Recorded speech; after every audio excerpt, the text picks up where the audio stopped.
A man thought he had just saved a tiny puppy, weak and abandoned on the roadside. Its cries pierced his heart, its trembling body begging for warmth. With compassion, he scooped it up, certain he had rescued a helpless friend.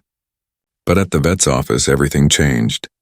The doctor's face turned pale, his hands frozen mid-examination. What lay before him wasn't what anyone expected. In that chilling moment, the man realized he hadn't just found a puppy. He had uncovered a life-threatening secret that could shock everyone watching. What the vet revealed next left the entire room in silence. Before we start, make sure to hit like, share, and subscribe. And really, I'm curious, where are you watching from? Drop your country name in the comments.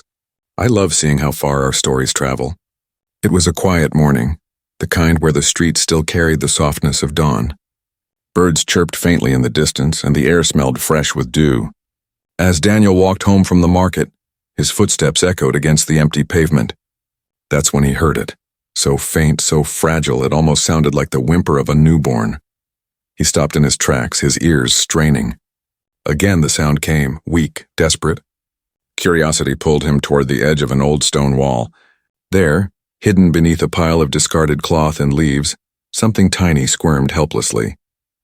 Daniel bent down, his heart already racing. What he saw made his chest tighten. A creature no bigger than his palm lay trembling, its eyes sealed shut, its breath shallow. Its little paws twitched as if reaching for warmth it couldn't find. "A puppy?" Daniel whispered, his voice trembling with both shock and compassion. The thought pierced him. Someone had abandoned this fragile life to die alone. Without hesitation, he scooped it up. The warmth of his hands seemed to calm the creature ever so slightly.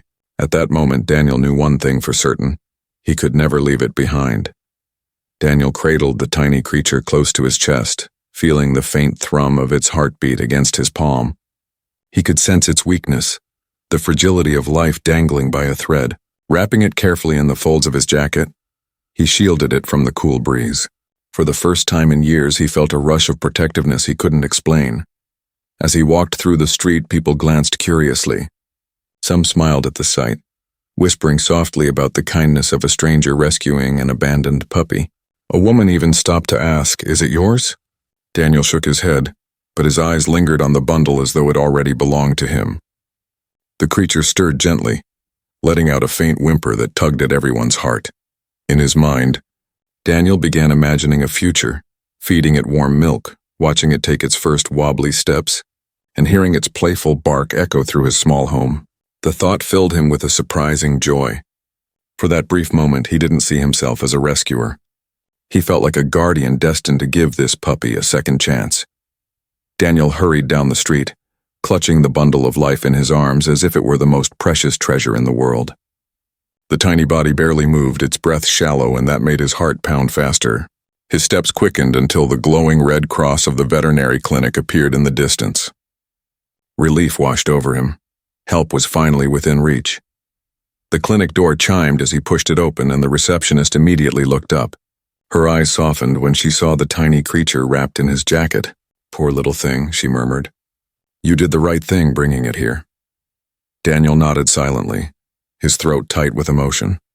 He wanted to believe it was true.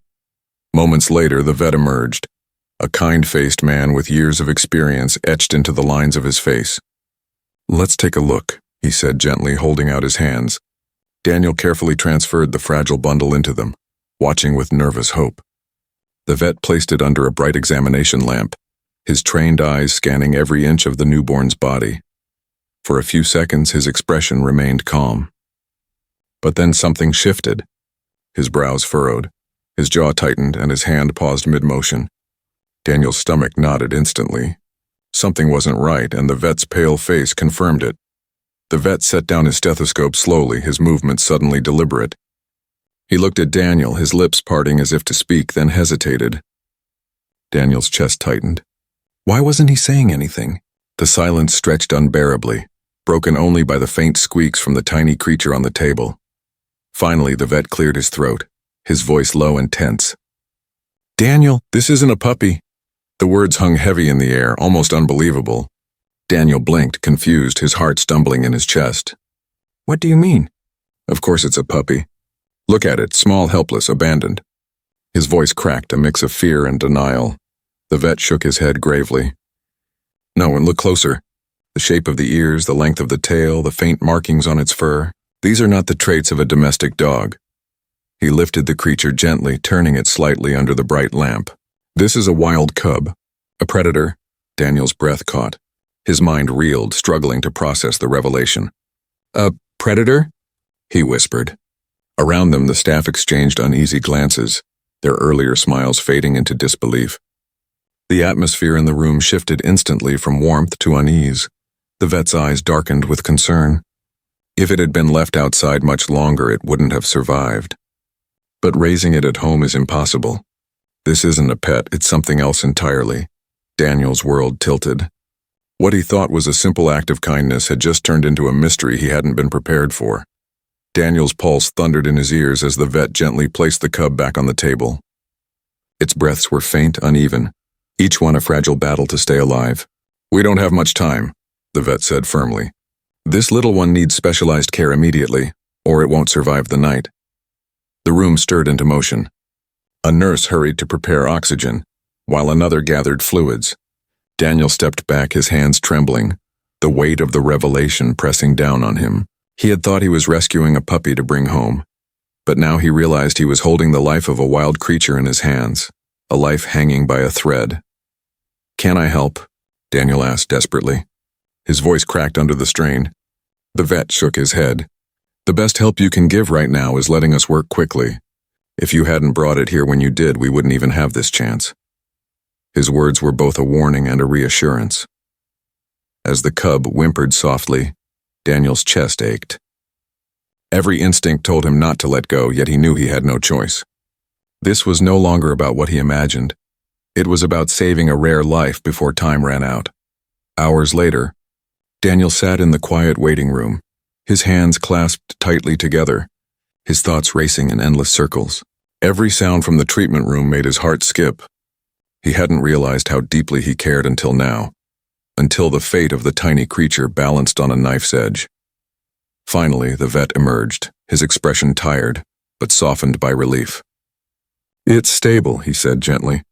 Daniel exhaled sharply, a breath he didn't know he'd been holding. It will need to be transferred to a wildlife rescue, but it has a fighting chance now, thanks to you. Daniel's eyes stung. He had walked home thinking he'd found a puppy, but he had stumbled into something far greater. He hadn't just rescued a pet, he had saved a rare life, one that belonged to the wild. Compassion, he realized, was not about what you expected in return, but about protecting life in its purest form. As he left the clinic, Daniel looked back one last time. The cub lay safe, breathing steadily, a fragile miracle. His heart swelled with a quiet truth. Sometimes, even the smallest act of kindness can alter the course of another being's life forever.